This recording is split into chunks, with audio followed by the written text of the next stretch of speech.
We begin here at 5 with alarming new numbers as the city continues to grapple with gun violence. The increase comes as the NYPD's chief of crime control strategies tells CBS 2 the agency is coping with the lowest number of cops on the street in 6 years. Political reporter Marcia Kramer has the story. With gun violence skyrocketing in New York City, 26% of shooting incidents last month were in just 5 Brooklyn precincts. The bloodshed and gang violence are terrifying residents. Too much killing. I'm tired of every night the gun shooting. Let's stop the violence, all right? Because we have grandchildren, we have children, daughters, sons, and it's just going to get worse if something is not done. They are fearful because bloodshed and gun violence continue to plague the city.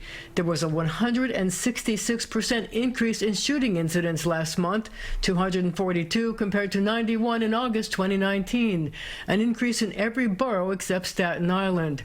Murders are up 47% for the month, 53 versus 36 in 2019. The increase comes as the NYPD has seen a dramatic drop in manpower, a combination of the $1 billion in defund the NYPD budget cuts, no overtime, no new police class, and a dramatic increase in the number of police officers retiring. We have calculated that approximately 2,000 to 3,000, maybe even 4,000 less officers are out in the streets for any given week. The NYPD's chief of crime control strategy says those 5 Brooklyn precincts were greatly affected by the loss of overtime. That's where the overtime was going last summer.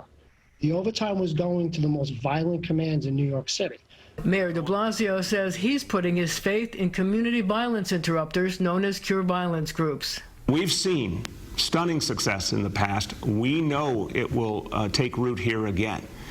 But everyone is still trying to come back from a massive disruption. We're not going to see an overnight turnaround. A.T. Mitchell is with the Cure Violence group Man Up. It's something that we can't take personal responsibility, which is an entire precinct stats. You know, our work is concentrated in very small target, as we call them, catchment areas. The NYPD says it's sending additional manpower to the most violent precincts, and they're proud of the fact that gun arrests have increased. I'm Marcia Kramer, CBS 2 News.